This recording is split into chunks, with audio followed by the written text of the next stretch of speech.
বিশ্বের ভবিষ্যৎ নির্ধারণে মার্কিন প্রশাসন অগ্রণী ভূমিকা পালন করে। কখনো নিজেদের স্বার্থ রক্ষায় পৃথিবীর কোনো প্রান্তে বাঁধিয়ে দেয় যুদ্ধ, আবার কখনো বা ২৪ ঘন্টায় করে ফেলে শান্তি চুক্তিও। আর যুক্তরাষ্ট্রের বিদায়ী প্রেসিডেন্ট জো বাইডেনের আমলে বিশ্ব দেখেছে দুইটি বৃহৎ যুদ্ধ। এদিকে প্রেসিডেন্ট বাইডেনের মেয়াদে চীনের প্রতি নেমে এসেছিল কালো ছায়া। কয়েক দফায় নিষেধাজ্ঞার কবলে দেশটি, যার ফলে দাম বেড়েছে নিত্যপণ্যের, মানুষের জীবনযাত্রায় পড়েছে নেতিবাচক প্রভাব।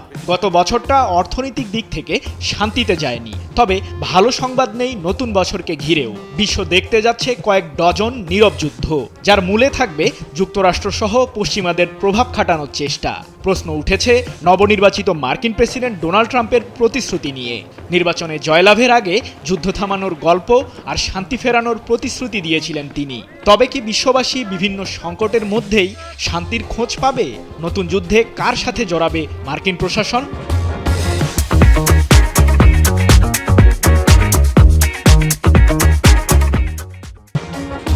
সময়টা ২০২২ সালের ফেব্রুয়ারি। এক প্রকার উস্কানিতেই ইউক্রেনের সামরিক অভিযান শুরু করেন রাশিয়ার প্রেসিডেন্ট ভ্লাদিমির পুতিন। যুক্তরাষ্ট্র ইউক্রেনকে মার্কিন প্রতিরক্ষা জোট ন্যাটোর সদস্যপদ দিচ্ছে এমন অভিযোগের প্রেক্ষিতেই কিয়েভ দখলে নেমে পড়েন পুতিন। একসময় সংঘাত পরিণত হয় বৃহৎ যুদ্ধে। প্রেসিডেন্ট পুতিনকে থামাতে বাণিজ্যিক নিষেধাজ্ঞা আরোপ করে মার্কিন প্রেসিডেন্ট জো বাইডেন প্রশাসন। ফলে জ্বালানি তেলসহ বৈশ্বিক সরবরাহ চেইনে নেতিবাচক প্রভাব পড়ে। এদিকে প্রায় ৩ বছর ধরে চলা রাশিয়া ইউক্রেন যুদ্ধে হতাহতের সংখ্যা পার করেছে লাখের কোটা। তবে যুক্তরাষ্ট্রের ৪৭তম প্রেসিডেন্ট নির্বাচনের আগ মুহূর্তে রিপাবলিকান প্রার্থী ডোনাল্ড ট্রাম্প দিয়েছিলেন শান্তির বার্তা। প্রতিশ্রুতি দিয়েছিলেন হোয়াইট হাউসের দায়িত্ব পেলে ২৪ ঘন্টার মাঝে রাশিয়ার প্রেসিডেন্ট পুতিন ও ইউক্রেনের প্রেসিডেন্ট ভলোদিমির জেলেনস্কির যুদ্ধ শান্তিতে পরিণত করবেন।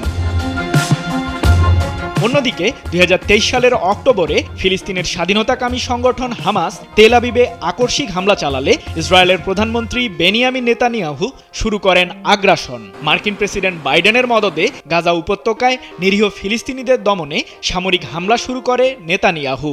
ধ্বংস হয় ঘরবাড়ি, হাসপাতাল, নারী ও শিশুসহ ফিলিস্তিনে মৃতের সংখ্যা দাঁড়ায় অন্তত ৪৬,০০০-এর ঘরেই। গৃহহীন হয়ে পড়েন ২০ লাখেরও অধিক গাজাবাসী। তবুও হামাসকে নির্মূলে আগ্রাসন চালিয়ে যাচ্ছিলেন নেতানিয়াহু।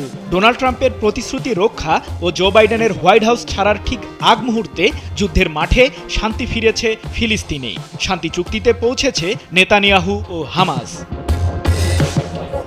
এদিকে রাশিয়াকেও যুদ্ধবিরতির জন্য আমন্ত্রণ জানিয়েছেন নবনির্বাচিত মার্কিন প্রেসিডেন্ট ডোনাল্ড ট্রাম্প। তবে ইউক্রেনের দখলকৃত অংশ পুতিনের কাছে হস্তান্তর না করলে কোনো প্রকার শান্তি চুক্তিতে যাবেন না রুশ প্রেসিডেন্ট। অন্যদিকে ডোনাল্ড ট্রাম্প হোয়াইট হাউসে বসার পরই মধ্যপ্রাচ্যের অন্যতম শক্তিশালী দেশ ইরানের জন্য তৈরি করে রেখেছেন ম্যাক্সিমাম প্রেশার 2.0 স্ট্র্যাটেজি, যার ফলে পশ্চিমাদের কঠোর নিষেধাজ্ঞায় পড়তে যাচ্ছে দেশটি। ইরানকে নিষেধাজ্ঞায় জড়িয়েই চুপ থাকবেন না ট্রাম্প, বাণিজ্য যুদ্ধে জড়াবেন মার্কিন পরাশক্তি চীনের সাথেও। ২০২৪ সালে বাণিজ্য যুদ্ধের ঝুঁকি ১০ম স্থানে থাকলেও ২০২৫-এ সেটি ভূরাজনৈতিক হুমকির প্রধান উৎস হিসেবে দেখা হচ্ছে, যার মাধ্যমে বিশ্বের বৃহৎ শক্তিধর দেশ বিশেষত যুক্তরাষ্ট্র ও চীনের মধ্যে তীব্র অর্থনৈতিক প্রতিযোগিতার ইঙ্গিত পাওয়া যাচ্ছে। এর ফলে বাণিজ্য শুল্ক বৃদ্ধিসহ সরবরাহ শৃঙ্খল ব্যাহত হবে। সেই সাথে বিশ্ব অর্থনীতিতে ২০২৪ সালের তুলনায় আরও বেশি চাপ সৃষ্টি হবে। বিশ্বের বৃহৎ বহুজাতিক কোম্পানিগুলোর প্রধান নির্বাহীদের বরাতে ১৮ জানুয়ারি এক প্রতিবেদনে এমন শঙ্কা জানিয়েছে ইরানের সংবাদ মাধ্যম নূর নিউজ।